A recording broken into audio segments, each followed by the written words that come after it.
warahmatullahi wabarakatuh. Saya Nur Farah Asikin selaku moderator untuk sesi temu bual berkenaan isu semasa tanah dan pembinaan yang merupakan tugasan berkumpulan subjek mekanik tanah pada semester ini. Individu yang ingin ditemu bual ialah diberi nama Nur Elina binti Haji Solihin selaku Eksekutif Director Syarikat YY Senden Berhad yang beroperasi di Rawang, Selangor. Baiklah, boleh Puan perkenalkan diri dan cerita sedikit tentang latar belakang Puan. Bismillahirrahmanirrahim. Assalamualaikum. Baik, saya kenalkan secara ringkas. Boleh panggil saya Puan Eli. Saya dah berkecimpung dalam bidang geoteknik ataupun geoteknik ataupun dipanggil sebagai mekanik tanah kalau dalam bahasa Melayunya, dan lebih daripada 10 tahun. Dan saya juga bekas pelajar UTHM, Universiti Tun Hussein On, dan juga anak didik projek akhir bersama Dr. Hamidun. Sebelum ni saya bekerja sambil belajar. Sehingga kini saya masih juga bekerja sambil belajar di peringkat master. Dan untuk bidang geoteknik ataupun mekanik tanah ni, kalau secara asasnya saya dah berkecimpung daripada selepas SPM, iaitu syarikat ni adalah syarikat kepunyaan ayah saya, Haji Solihin bin Haji Salmin.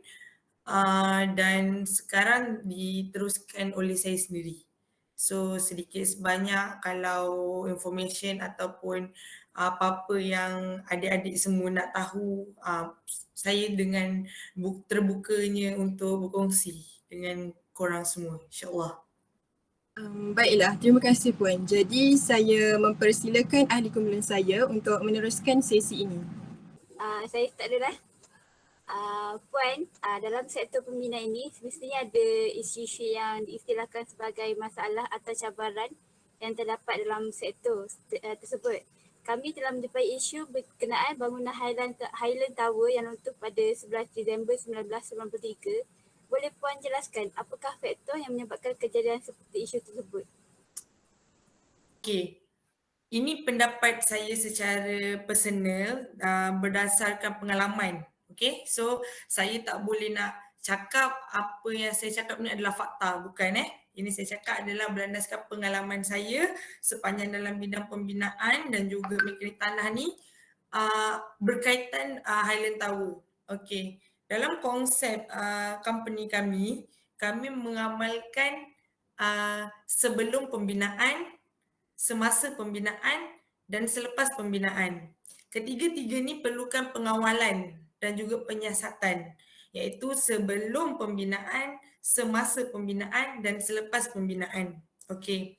Kalau untuk Highland Tower, saya tak tahu di mana kekurangannya, tetapi apa yang boleh saya ambil mengambil poin di situ adalah kemungkinan sebelum pembinaan belum ada penyiasatan mengenai struktur tanah ataupun kekuatan tanah untuk pembinaan itu. Pertama.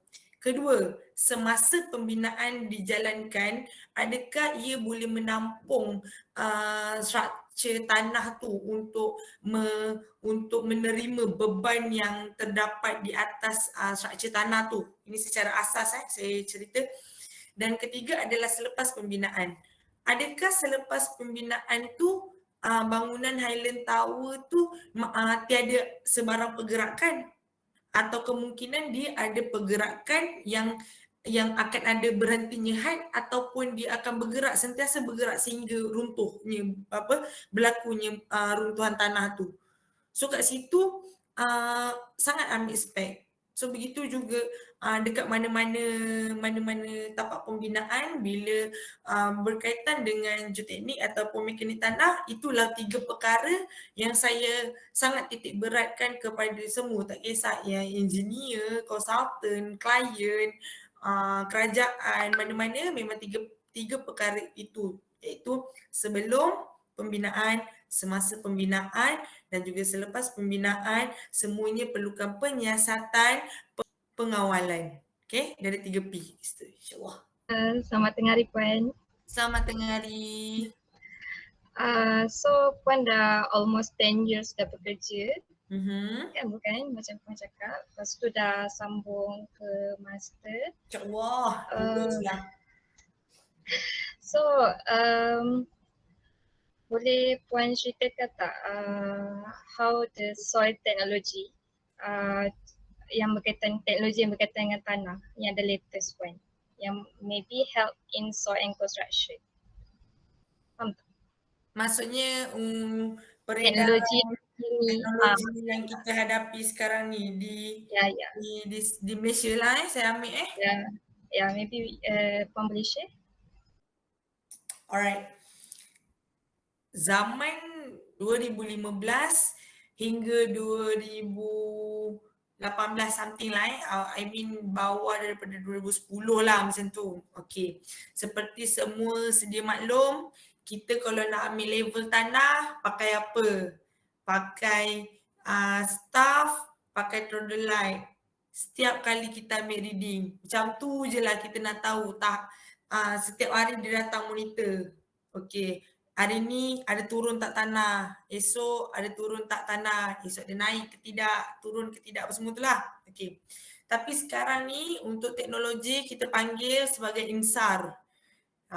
Bunyi Jawa sikit dia IN kecil, SAR besar, INSAR. Cakap orang putih tak pun nak cekedik sangat. Tapi apa yang saya boleh share kat sini adalah ini adalah teknologi yang sekarang Malaysia belum mampu untuk bawa, tapi dah ada orang Malaysia supplykan kepada pihak kerajaan Malaysia, which is dia nak ambil ataupun tidak produk ni. Kiranya dia dah bawa daripada overseas datang kat sini. Salah satunya company besar adalah Jomotion Malaysia Sdn Bhd. Okay, dia adalah satu company yang memang dah lama dalam bidang mekanik tanah ataupun sekarang kita diorang panggil untuk bidang ni adalah instrumentation atau instrumentation. Dia ada banyak perkataannya nanti ni. Dia ada geoteknik, dia ada geometrik ukur tanah, tapi dia berrelate dengan kerja kita. Ada terlalu banyak wording dia. So antara wording yang korang akan famous dengar adalah instrument. So mana-mana kalau korang nampak signboard tu dia tulis contoh Sipolan, instrumen, Sdn Bhd, itu adalah berkenaan dengan kerja mekanik tanah tapi berkaitan dengan teknologi saja. Maksudnya dekat instrumen ni adalah peralatan-peralatan yang digunakan untuk kerja-kerja mekanik tanah. Okey, saya sambung balik pasal INSA tadi. So, untuk INSA pula dia terpulang kepada kita. Kita nak ambil butiran perubahan tanah turun naik tu mengikut waktu bila, mengikut masa setiap selang berapa masa. Faham maksud saya? Contohnya kalau contoh kita datang ambil reading untuk tahu turun naik tanah, mungkin hari ni kita pergi, esok baru kita pergi. Bermakna kita ada dalam beza dalam 24 jam atau 12 jam. Kalau guna INSA, kita guna satellite, dia terpulang kepada kita. Kita nak setiap saat ke, kita nak tengok tanah tu bergerak dalam bentuk setiap saat, setiap minit, setiap jam, tak ada masalah. Itu teknologi untuk perubahan tanah yang pertama. Yang kedua adalah perubahan struktur. Perubahan struktur ni maksudnya contoh kita ambil macam Highland Tower tu. Sebelum dia runtuh, dia ada bagi setiap kali dia bergerak, dia akan memberi notis kepada kita. Dia akan bukan email lah, like aplikasi macam tu, dia akan bagi tahu Highland Tower ni dah sengit sikit. Dia bagi tahu dekat apps tu. Okey.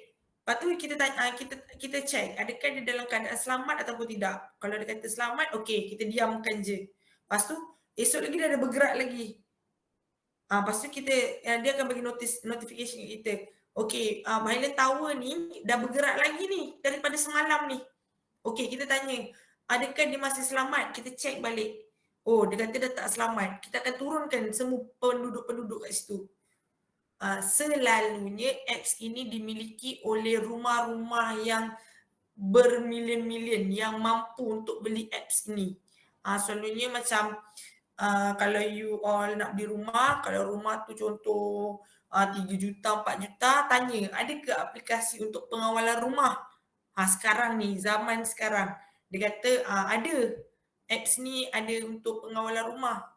So, korang sendiri duduk dalam rumah tu korang tahu rumah tu selamat ke tak selamat. Kalau macam okay, dapat notification, oh rumah kita bergerak lah tapi masih selamat lah, it's okay. Sebab pergerakan tanah dan juga pergerakan tanah yang mengakibatkan perubahan struktur itu akan sentiasa bergerak setiap hari. Okey, walaupun di dalam bangunan kita, bangunan rumah awak ataupun di mana-mana tempat, dia sebenarnya bergerak. Dia bumi ni sebenarnya dia seperti bernafas. Dia akan melalui perubahan pergerakan. Cuma sama ada benda tu selamat ataupun tidak. So kalau selagi selamat, okeylah. Selagi dia ada pergerakan tetapi dia ada tahap akhir dia tu, okey. So okeylah, tak apalah, selamat lah. Kalau dia sentiasa bergerak sampai tak ada penghujungnya, dah bolehlah cepat-cepat kita ambil tindakan yang seterusnya. Tapi itu adalah teknologi yang INSA dan juga yang sekarang ni ada mengenai jalan raya. Sekarang sedia maklum jalan raya kita bukanlah grade yang berkualiti. Jadi kerajaan JKR dia sedang cuba bekerjasama dengan pihak Geoteknik Instrumentation Malaysia. So kita orang tengah berbincang dengan JKR untuk membuat penyelarasan jalan secara menyeluruh di seluruh Malaysia. Jadi apa yang kami boleh buat adalah menggunakan teknologi-teknologi yang terkini. Sama ada kerajaan mampu untuk membiaya ataupun tidak. Kalau dia mampu membiaya, kita akan guna teknologi yang paling mudah lah. Dia bila makin canggih, bermaksud dia paling mudah untuk kita beroperasi. Jadi itulah salah satu yang saya boleh share berkenaan dengan teknologi. Tapi kalau nak dibandingkan dengan luar negara, sampaikan sebelum kita buat jalan tu ada satu alat X-ray. Pernah tengok tak orang dab dekat dada tu, kalau manusia dia letak ada macam stiker kan, stiker letak kat dada macam tu kan. Lepas tu kita bernafas, X-ray akan nampak kita punya tahap pernafasan. Sekarang permukaan tanah pun ada macam tu. Dia letak X-ray tu beban dalam 1 kilo. Setiap berapa minit dia akan tengok perubahan tanah. Macam sama dengan kita punya peredaran nafas. Sampai ke tahap tu pun dah ada sekarang. Lepas tu benda tu pun dah tak salah saya ada satu universiti dia dah buat ambil produk tu sebagai dia punya final research dia lah. Padahal benda tu dah diprodukkan dah pun dekat luar. So macam tu lah. Okay, menjawab soalan. Kami jawab. Terima kasih. Sama-sama. Apa cabaran kalau macam kita nak buat pembinaan tu dekat cerun-cerun bukit ke?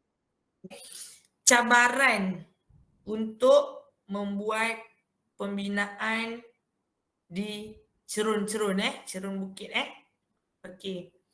Cabaran yang paling awal sekali, maksudnya bila kita dengar klien kita nak buat bangunan di cerun ataupun lereng bukit, yang pertama sekali adalah untuk memberi kefahaman kepada konsultan. Okey. Konsultan dan pihak kita Instrumentation Geoteknik ni, dia kalau boleh konsultan ni dia nak Konsultan okey lagi, dia cuma ikut mana-mana, cuma nak memberi kefahaman kat dia yang susah. Okey, klien kita ni kalau boleh dia nak minimumkan kos. Dia tak nak keluarkan kos yang banyak dekat tim-tim saya ni lah, tim mekanik tanah, tim instrumen, tim geoteknik ni. Dia kalau boleh dia tak nak keluarkan kos yang banyak dekat pihak kami. Bagi diorang itu adalah satu pembaziran sebab dia rasa tanah di Cerun tu dah cukup kuat sebab dia tahu macam mana nak mengatasinya. Tu salah satu cabaran lah, kos dia lah yang pertama, kos sangat tinggi. So yang kedua adalah untuk memberi kefahaman kepada konsultan supaya konsultan menerima idea kita, menerima hasil siasatan kita supaya dia boleh terangkan kepada klien. Contoh, kita cakap, Cerun ni tak boleh buat pembinaan. Cerun ni boleh buat pembinaan tapi perlukan macam ni. Kita dah terangkan kepada konsultan. Konsultan nak terangkan kepada klien. Klien ni memang akan tetap kena dengar kata konsultan lah sebab konsultan ni kalau dekat sekolah ni dia macam pengawas lah dekat dalam pembinaan ni supaya korang faham apa yang berlaku dekat luar UTHM ni, apa yang berlaku dekat kat kami semua ni. Konsultan ni dia ibarat macam pengawas lah yang bila dia report kat cikgu ke, faham tak maksud saya? Dia adalah orang yang sangat penting konsultan ni. So konsultan akan beritahu klien yang pihak kita ni kata dah boleh buat bangunan dekat cerun ni tapi ada beberapa perkara yang klien perlu buat. Itu pun akan jadi satu isu. Okey, kalau benda tu clean, benda tu berlandaskan tiada rasuah, tiada apa dan sebagainya, okey, klien memang akan ikut kata konsultan untuk menerima pendapat kita sebagai mekanik tanah ni lah, geoteknik ni. Jika tidak berlakunya ketelusan dekat sini, pun akan berlaku masalahnya kemudian hari. Okay, contoh, saya dah cakap boleh tapi macam ni. So cabaran dia yang pertama kos, kedua adalah konsultan untuk terangkan kepada klien kita. Okey, kalau klien kita boleh ikut tak apa, kalau tak boleh ikut dia akan menyusahkan kita kemudian hari. Okey, maksudnya yang macam 3 perkara tadi, sebelum, semasa dan selepas. Cabaran yang ketiganya adalah kita sendiri waktu nak ambil sampel, waktu kita nak buat ujian terhadap tanah tu juga selain daripada kos yang tinggi, risiko juga tinggi. Okay, sebab tu bila risiko tinggi, harga kita orang pun tinggi. Jadi kos ni pun tinggi. Sebab pilihan dia untuk buat di Cerun, di bahagian Cerun dan juga lereng bukit. Itu dalam banyak-banyak bahagian, Cerun juga adalah bahagian yang sangat critical area lah ataupun critical area. So bila dah critical, kita kena ambil lebih banyak perhatian dekat Cerun tu berbanding daripada tanah-tanah yang lain. So saya rasa cukup kot. Yang pertama kos, kedua adalah kefahaman kepada konsultan dan juga klien. Ketiga adalah untuk kita sendiri, risiko kita sendiri untuk ambil dan juga investigation, membuat kajian dekat tempat tu. Itu sajalah saya rasa yang besar. Yang lain-lain tu peralatan ke apa ke, tak apa, tu bahagian kita. Maksudnya kalau dia nak kurangkan risiko kita, dia kena bayar lebih mahal supaya kita menggunakan teknologi yang lebih canggih untuk kita buat tanpa menggunakan risiko. Tapi kos yang lebih tinggi. Jawab soalan Martin? Ya Puan, terima kasih. So that's why lah beli rumah dekat dekat tepi Cerun atas bukit sangat berjuta-juta. Sebabnya kos nak buat dia tu je, sebelum buat je dia dah lantik kita orang yang mahal ni. Tu contoh nak bagi faham kenapa rumah atas bukit dia mahal itu. Puan, saya nak tanya, sekarang kan banyak bangunan yang dia nak jimatkan space, dia buat underground punya level. Okey, faham? Lepas tu ada investigation tak untuk soil untuk buat underground punya level tu? Tahu tak rumah Datuk Samsul Yusof? Okay. Datuk Samsul, aku tak tahulah dia Datuk ke apa. Samsul Yusof tu, rumah dia dekat atas bukit. Tapi parking dia sebenarnya dia structure bukit tu dilobangkan untuk buat parking dia. Kiranya macam bawah tanah lah, tapi dia dalam bukit. Yang awak cerita ni dalam tanah. Tu je beza dia kan. Okey, dia ada investigation untuk kerja rumah bawah tanah ni. Bawah tanah tu. Jalan terowong, konsep yang sama. Terowong, tebuk bukit, keluar sana. Sama juga dengan rumah bawah tanah.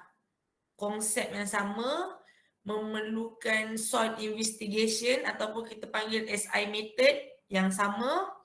Kita buat itu tak semua grade tanah tau boleh pakai. Dia ada certain grade tanah yang boleh pakai untuk untuk bangunan bawah tanah. Okay, so jawapan saya adalah ada investigation khas untuk bawah tanah. Ada yang okay, bila kita dah buat bawah tanah, aku tak tahu nak lukis macam mana ni Sabar sekejap Okay, dengar sini anak murid. Okay, ini tanah. Pen pun tak semegah. Okay, ini tanah. Ini adalah bangunan bawah tanah tu. Okay, di tepi, dekat kawasan tepi ni,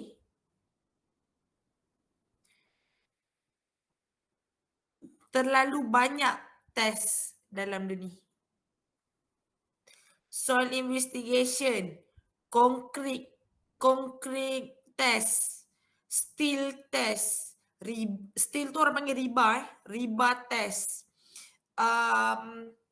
Macam sama teknik dengan kita buat growting tu, yang saya kata yang orang tanam rumput-rumput tapi last kali ada growting yang warna putih yang dia ada cocok-cocok selalu kat tepi-tepi jalan kalau nak pergi Greek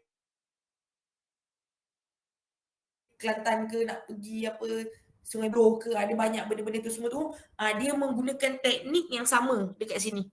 Cumanya kalau dekat tepi cerun dia macam tu. Betul? Benda tu macam tu. Bila dia makin tegak, makin banyak dia punya tu, makin dalam. Ni saya share lah. So, kalau macam lereng bukit, dia punya pengikat konkrit, pengikat tanah tu dia pendek je sampai sini contoh. Kalau dia tegak macam ni, ada makin jauh diikat supaya tak runtuh. Ni besi-besi dia. So jawapannya adalah ada. Puan, dalam 10 tahun Puan dalam bidang ni kan, apa masalah yang paling besar pasal tanah yang pernah Puan hadapi? Masalah utamanya adalah ketika ambil test tanah tu. Contoh ni kita cerita pasal tanah kita tak cerita pasal structure Okay, bayangkan padang seluas padang yang kita perlu dapatkan kualiti tanah. Bila kita ambil sampel, peralatan kita semuanya dia jadi terbenam sebab tanah tu dia macam mendap, dalam tu dia ada air, takungan air. Okay, dapat Maksudnya tanah yang lapang kita diarahkan untuk ambil SI, soil investigation, Sampai dekat site, ini berlaku di Besut, Terengganu. Okay. Kita pergi hantar kita punya alat peralatan SI yang besar tu.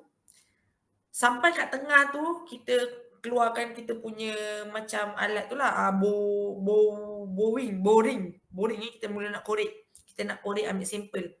Start korek ambil sampel tanah, alat ke, sampel ke, mesin ke sama sekali terbenam. Dia dah ikut ke bawah tanah. Seolah-olah macam dimakan oleh tanah. Itu adalah satu peristiwa dan pengalaman saya yang paling menakutkan lah untuk saya lah. Saya tak tahu orang lain kan. Sebab rupanya di bawah tanah tu dia ada tapungan air. Dia adalah bekas tempat kolam asalnya. Okay, dulu dia buat kolam macam kolam ikan lah. Kolam ikan untuk kolam ikan tanah tu kan yang orang selalu buat-buat tu. Dia buat banyak-banyak, lepas tu kerajaan arahkan dia untuk tutup. Dia cuma kambuskan je. So bila kita datang, kita nak ambil sampel dengan alat-alat sekali salah. So itu adalah satu pengalaman untuk ketika mengambil sampel lah.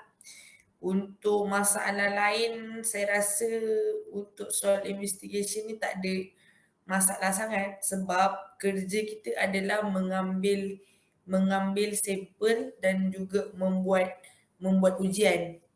Ujian tu teruk ke, tak teruk ke, tu kan masalah kita. Masalah kita adalah, kerja kita adalah mengambil sampel dan memberikan keputusan sahaja. You take sample, you give result only. Okay? Kalau kawasan tu bermasalah, bukan masalah kita. Keputusan di tangan mereka sama ada diorang nak teruskan ataupun tidak. Itu saja. Puan, saya nak tanya. Kan the latest one issue, Puan tahu kan about the kampung Sungai Penchala? I think around KL. Dekat KL sana kan runtuh sebab tanah runtuh kan. So is it because of the environment or sebab cuaca? Mostly about the environment. Dan dia tiada perairan dia tak ada macam longkang lah apa panggilan longkangnya, perairan yang cantik. Itu adalah kelemahan. Meaning that sistem longkang dia tak lawa lah, meaning that it to contribute to the tanah runtuh untuk kawasan tu lah. Ya betul. So untuk mana-mana kelemahan tanah runtuh selalunya dia berasal daripada struktur longkang tu sendiri tak betul. Kadang-kadang dia ada longkang tapi hanya sekadar ada tapi dia tidak boleh digunakan. Itu pun ada salah satu faktor juga. Contohnya yang tu yang terkini betul. Lepas tu yang kedua, kalau awak nampak dekat Gombak, saya tak sure dekat area mana tapi dekat Gombak kalau kita nak ke Pantai Timur. Okey, itu jalan lama kita nak pergi jalan lama, dia nak pergi Pantai Timur tu. Itu pun antara cerun yang boleh diambil berat. Mungkin dia boleh menjadi seperti Penchala ataupun tempat lain. Itulah perairan longkang tu yang tak berapa cantik. Itu untuk kes Penchala dan itu pun tim kami ada involve setelah berlakunya peristiwa tu, dia panggil kami untuk buat siasatan. Tapi kalau benda dah jadi, baru nak panggil, apa saya boleh buat? Okay. Kalau benda dah berlaku, panggil saya cuma boleh tengok je lah. Betul. Saya boleh tengok, saya boleh memberi laporan, saya boleh beri cadangan. Buat longkang yang elok daripada you buat growing cerun, baik you buat perairan yang cantik, baik you buat longkang yang lebih besar untuk kontrol cerun tu. Itu adalah cadangan saya dah utarakan, tapi benda dah berlaku. Sebab tu sekarang ni apa yang Ye sedang sedang fight dengan kerajaan adalah kita orang nak buat pengawalan sebelum berlakunya runtuhan. Sebab di sebalik runtuhan ada banyak rumah, ada banyak penduduk, ada banyak, bila ada banyak penduduk banyaklah nyawa. Jadi itulah yang sedang kami fight dalam waktu terdekat. So insyaAllah kalau kami terpilih untuk buat cerun di Malaysia, pengawalan cerun di Malaysia, bolehlah saya membantu untuk membuat pengawalan yang lebih awal tu. Tapi itu adalah faktor environment. Okey, itu je. So saya paskan dekat moderator. Baiklah, itu sahaja daripada kami dalam sesi temu bual ini. Kami ingin mengucapkan ribuan terima kasih kepada Puan Nur Elina binti Haji Solihin kerana sudi meluangkan masa bersama kami demi melunaskan tugasan kami pada kali ini. Semoga Tuhan membalas kebaikan yang Puan berikan kepada kami dengan kesihatan yang baik dan rezeki yang melimpah ruah. Sekian, wabillahi taufiq wal hidayah. Wassalamualaikum warahmatullahi wabarakatuh. Terima kasih juga sebab melantik saya sebagai salah seorang yang untuk ditemubualkan. Saya terlalu muda untuk menjawab soalan-soalan kalian. Tapi saya percaya dengan apa yang saya ada, pengalaman sedikit yang berbanding orang lain yang untuk saya share dengan adik-adik semua. So saya doakan saya juga semoga Yais dan Berhad dapat mendapat pengkhususan khas berkenaan dengan cerun kerajaan. Dan saya juga doakan semoga korang soil mekanik luluslah semua. Okay, itu saja. Terima kasih. Assalamualaikum.